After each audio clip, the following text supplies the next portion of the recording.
So I've said this before, and I know I'm going to say it again probably every time I do a video like this, but my favorite type of content to do on this channel for you guys is to answer direct questions, feedback, comments, even some criticisms from you guys directly, me to you, via either emails that you send me, which you can find my email address on the About section of this channel, or even more specifically, you leave a comment or feedback on one of my videos.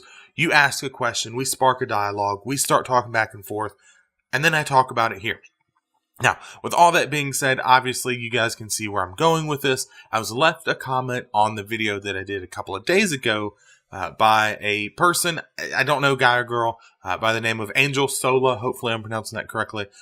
And they asked actually some pretty interesting questions and a pretty interesting scenario that I've definitely seen myself. So I'm going to go ahead and read it, and I'll respond after I read through the whole thing. So Angel says, I'm really glad you made a video on this, and this was talking about raid issues. Recently, we were having trouble on Heroic Jaina. Most of it was due to standing in bad stuff during the second phase. But when we were through this period of time, where there were suddenly confusions about the broadside being taken to the barrels to break the shields, etc., it was so bad on one pull that we got to the second round of broadsides and had only one barrel broken open, and some of them were just dropping in melee. We've never had trouble with them like this. To spare time so we could keep going during the fight, I didn't bother saying specifically, hey, you, and you've all messed up with the broadsides. I put a general statement out and reiterated the rules on broadsides. Instead of it being left there, one of my raiders who messed up the broadside in that pull and usually dies to odd reasons, accused one of my best raiders of dropping a broadside in melee. Now, they are the same range spec and usually get along. This comment came out of nowhere, and I didn't know how to handle it immediately as I was interrupted mid-sentence and started the pull timer. I left it alone for the night and didn't address it. My accused raider brushed it off because they knew it was not something that they had done, and I confirmed it with the logs. I'm sorry this is super long. This is nothing compared to some other ones that I get. I'm sorry this is super long, but I've just recently been having trouble where some of my raiders who haven't even been here that long believe they are the raid leader. If I need help during raid leading, I usually delegate to my officers or an experienced raider that can handle calling things out, like a range stacking group for Stormwall while I'm running around soaking the Ires, because I play chess that's best for it. A class that's best for it. I can't read. Not chess. I don't know where that came from. I play a class that's best for it. I never assign these players to call out positions or say that the boss is about to do something. Most of the time when they call things, they are wrong. I don't have many rules, but I have always asked that myself and my officers have priority when it comes to talking during raids, during the poll. I know I need to enforce this rule, but how? Okay, so you have a couple of different issues here. This is a really good comment. This is a lot of really good questions because I've been, like I said, I've been in this situation before, and I think a lot of other players, a lot of other raid leaders or guild leaders have been in these situations. So let's start from the beginning. You had some issues within your raid group where mechanics people were failing mechanics, right? So my general rule, and something that I try to do, is I will make these broad statements as you've done it. You know, hey, just as a reminder, here is how we do this mechanic. If it becomes a problem, you know, if we're failing 2 or 3 wipes in to the same mechanic, that's where we pull back. And it's no longer a very broad statement where I go, hey guys, remember to do this on this boss. Does anybody have any questions? But instead, we then switch over to calling people out, where we very specifically go, you know, as you said that you failed to do, hey, you know, you, and you guys have messed up with the broadside. Logs confirmed it. Fix it, or you sit. Now, the second issue that you have is that you have a raider that has failed to a mechanic, and you've confirmed this, so we can take it as gospel that they have failed to this mechanic. they have, instead of taking, I don't want to say taking the blame, but owning up to their mistake, they have instead blamed one of your other, and as you said, better raiders.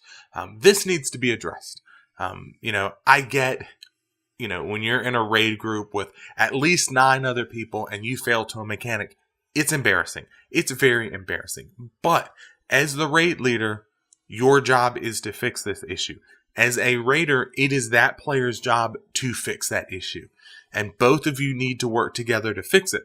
Now, if he's not going to own up to his or her mistakes, that's a problem where you could potentially have a toxic player that pushes away, and hopefully this doesn't happen, but pushes away that better player where they go, this dude is calling me out for stuff that I haven't even done.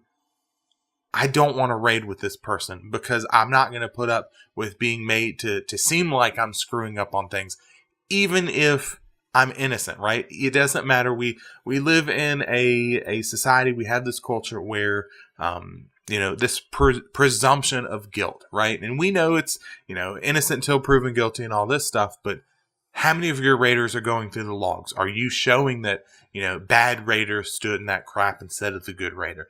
I don't know, but there is always that presumption, and it kind of gets under people's skin. Let's be honest, it would get under mine. It would probably get under yours. Even if I was playing perfectly, someone called me out for something that I know I didn't do. This has happened to me before where, the raid thought that I screwed up on something. I didn't. And they called me out on it. Logs proved them wrong, proved me right, but there was still this joke in the air of me failing a mechanic. And it happens from time to time.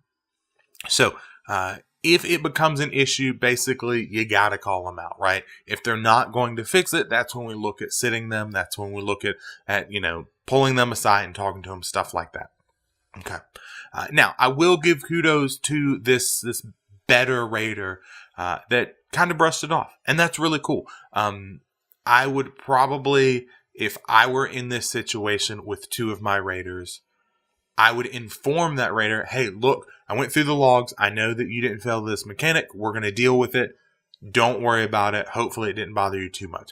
We want to recognize with this person, we know you didn't fail. We're going to fix this issue so it doesn't happen in the future.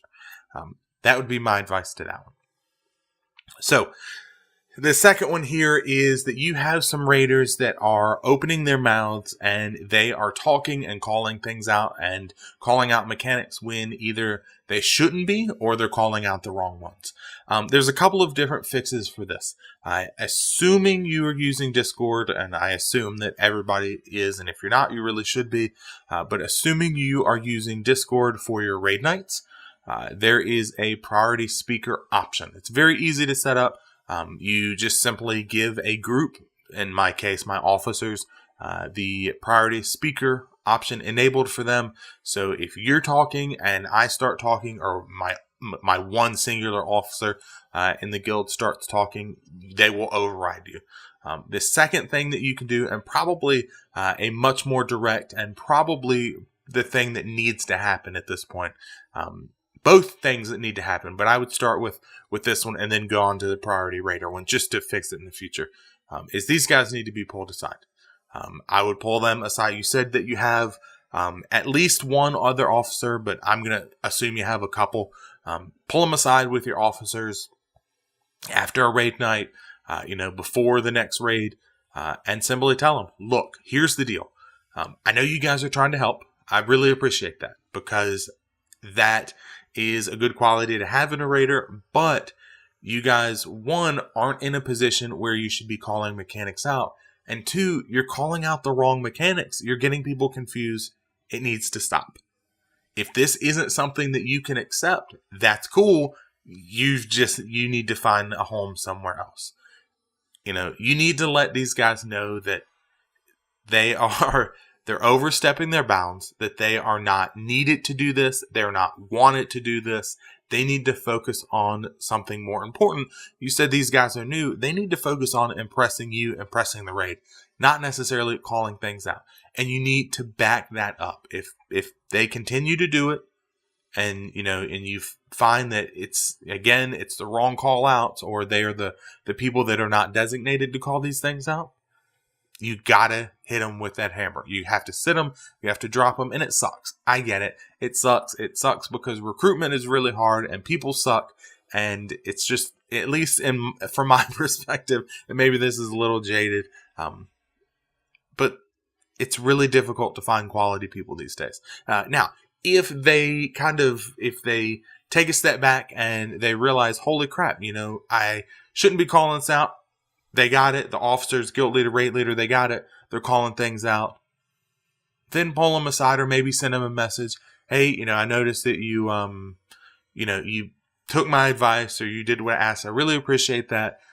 Maybe if there's a spot in the future, whatever, right? That you can recognize that they have done something, and see where it goes.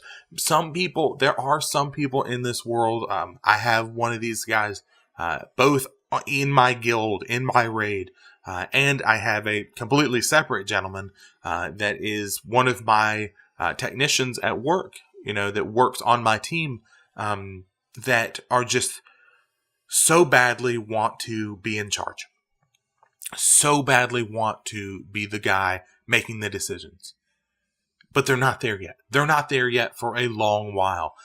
And that's where we as leaders can kind of grow and develop these people, or we can decide that maybe they're not the best fit and maybe push them towards, what would be called, at least in my field, an individual contributor role, right? A raider, like where we say, look, I don't think raid leading is the best thing for you. I don't think management is the best thing for you.